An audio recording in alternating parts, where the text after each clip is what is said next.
The Old Testament reading is a very well-known story about the wandering Israelites in the desert who are going through a period of starvation and cry to God saying, we did what you told us to do. We got out of Egypt, and now we're wandering around in the wilderness looking for a home, and we're starving.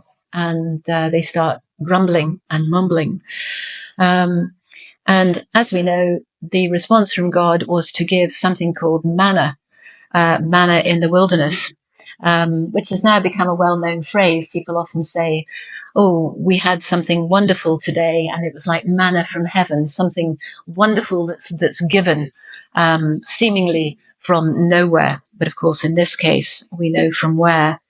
Interestingly, in the ancient Greek, the word manna actually means mother. So I don't know if it's stretching a point to say there's a nice association there. Mothers feed their children. The idea of feeding there, I think the source of nourishment is there in the ancient Greek. In ancient Hebrew, the word manna is more an expression of surprise. We might say, oh gosh, if we're surprised.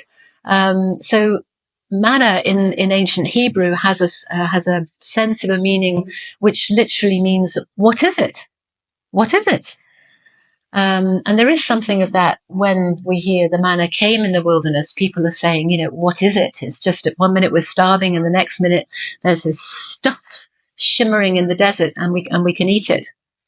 And in general, I think there's a belief that what is it was actually some kind of gum, some kind of residue that seeped out of the various trees and shrubs that were in the desert, the kind of thing that you would say to your children, don't touch.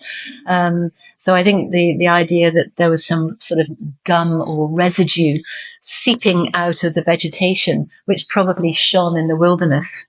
So these are the sort of very general thinkings behind the word manna. When you hear the reading, you can maybe apply some of that to your thinking.